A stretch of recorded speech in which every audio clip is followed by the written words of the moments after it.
It must be shocking for the Fox News audience to hear these polling numbers on Fox News. All right, we have a few reality checks to break down today. First of all, Steve Witkoff, Trump's special envoy to the Middle East, went on Fox News and admitted that he got, quote unquote, duped. We also have some Fox News polling that shows some of Trump's most ambitious policies are really unpopular among American citizens. I want to play all of these clips, and let's start off here. This is Steve Witkoff on Fox News describing how he got quote-unquote duped by Hamas. I would also argue that he got duped by Netanyahu, who is still unilaterally launching strikes against Palestine and Gaza, but also they are getting played by multiple leaders at once. The Trump administration is so weak and incompetent and naive that not only is Hamas and Netanyahu playing them, saying they're going to have a ceasefire, then they continue to fight, but Putin is also playing them like a fiddle right now, and I'll explain that after. Let's watch this clip. I know that you said Hamas has been unreasonable in trying to respond to another round of the next phase of a ceasefire. Where do we go from here? What are the odds you get them back to the table and get these hostages home? Well, I certainly hope we get everybody back to the table and get the hostages home. I was in Doha. I met with many of the Arab leaders at the Arab Summit. I thought we had a deal, an acceptable deal. I even thought we had an approval from Hamas. Maybe that's just me getting duped. But I thought we were there, and evidently. For everything we can say about the Biden administration's foreign policy, for all the criticisms we have, did Biden's special envoy to the Middle East or Blinken or anyone ever go on TV and say, we just got quote-unquote duped?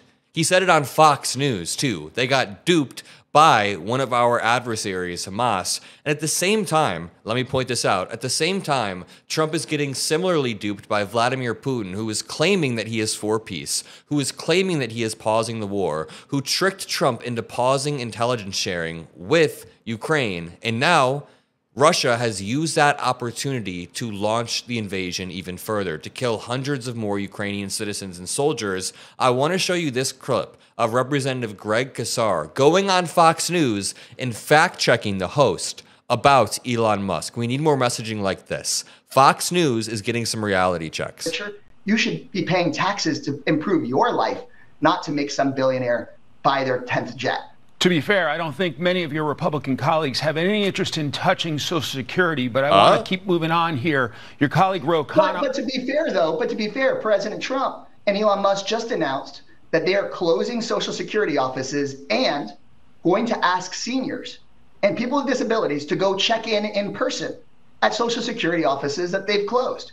And in rural areas or really suburban areas, that may be really hard to do. And then they'll call those Social Security recipients, quote, fraudsters, and cut off their benefits. That's what they've announced. And Commerce Secretary, who's a billionaire himself, just said on television, oh, if my grandma misses a Social Security check, I think he said my mother-in-law misses a Social Security check, she won't complain. Well, but you're on the DOGE subcommittee, though. Amazingly well said. We need to continue reaching out in these spaces. Greg Casar is the perfect person to do it. I've seen people make the argument that we shouldn't even give Fox News air. It's not even worth debating Charlie Kirk, and I wholeheartedly disagree. It is absolutely worth the time of elected Democrats, Democratic pundits, people like me, to go out there and to push back and fight for our ideals in the public view, to show people that our ideas win in the battle of, in the marketplace of ideas. I wholeheartedly believe that going into these spaces like Fox News and being combative is how you do it. Before I play this clip from Fox, let me show AOC shredding into Fox and sticking up for her ideals at her Fight the Oligarchy rally in Las Vegas. You know, Fox News and the right wing will have you believe that these American values are something out of the Communist Manifesto. That we believe these things because we went to college and read them in a book somewhere. But let me tell you, Fox News, I don't believe these things. I don't believe in healthcare, labor, and human dignity because I'm a Marxist. I believe it because I was a waitress. Because I scrubbed toilets with my mom to go to school. Because I've worked double shifts to keep the lights on. And because on my worst day, I know what it feels like to feel left behind. And I know that we don't have to live like this anymore, Las Vegas. We deserve better than this, Las Vegas. I mean, we all see it, right? AOC is really rising up as a leader within the party, and not just like a leader within the party, but the leader. Like, she is absolutely shredding it. Make sure you drop some likes and blue hearts for AOC. And what she says here is absolutely right. I like at the beginning when she says that Fox News claims that Democrats like the Communist Manifesto, when you can switch on to Fox News at any given point on any given day, and they're likely spewing talking points very aligned with the Kremlin.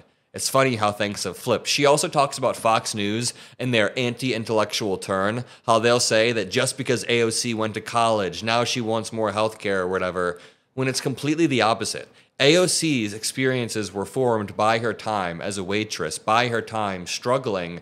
That could be part of the reason why average everyday Americans who are struggling at this point in time don't like Trump's random distractions and gimmicks and side hustles or whatever. Like, take a listen to this Fox News polling. Keep in mind, this was played on Fox News. Voters oppose President Trump's efforts to reduce the number of government employees, changing the name of the Gulf of Mexico to the Gulf of America, and ranking near the bottom in support.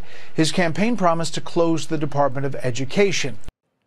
Very interesting to me, because he's fulfilled his promises, but his promises are really, really dumb. So, for example, reducing government employees.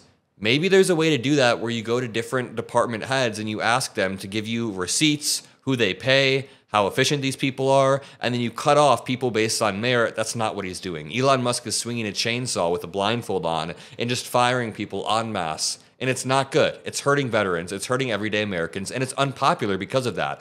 Closing the Department of Education, incredibly dumb. America already struggles with educational quality in many states, many red states, honestly. Closing the Department of Education only makes it harder to allocate the funds that each school needs, each district needs. It's very, very dumb. That's why it's unpopular. 32% are in favor. Because this is not some dumb political slogan on Twitter anymore. Hashtag close the DOE was fun when Elon Musk was tweeting it, but now parents who send their kids to school and hope that their school can take care of their kids for 8 hours or however long are anxious, are struggling. And then renaming the Gulf of Mexico, it's just a dumb distraction that doesn't help anybody's daily life.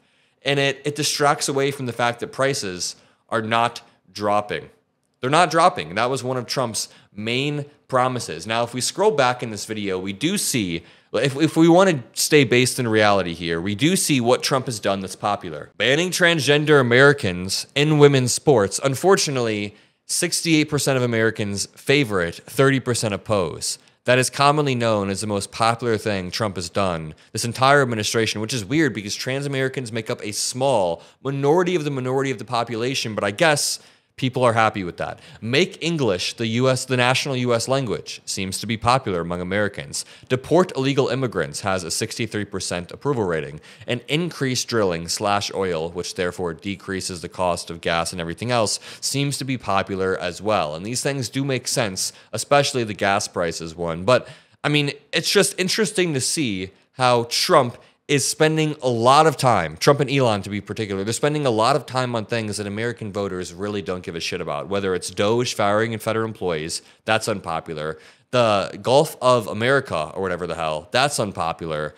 And I'm hoping the reality checks continue if we can keep our foot on their neck. Metaphorically, of course. But, I mean, listen, we've spent a bunch of time relentlessly covering Elon Musk, firing people, overstepping, and it seems like it's kind of working, not just solely because of us, because of our coverage, but because everybody is pointing out that Elon Musk is overstepping, and now we're seeing it become incredibly, incredibly unpopular. Again, reduce government employees, 46% of people favor it, and more people oppose it, and I'll leave it at that. If you enjoyed this video, all that I ask is that you drop a like. Make sure you subscribe. I keep getting comments that say, you know, I thought I was subscribed, but I never actually scrolled down and clicked the button, so make sure you do that. Love all of you. See you in the next video, and peace out.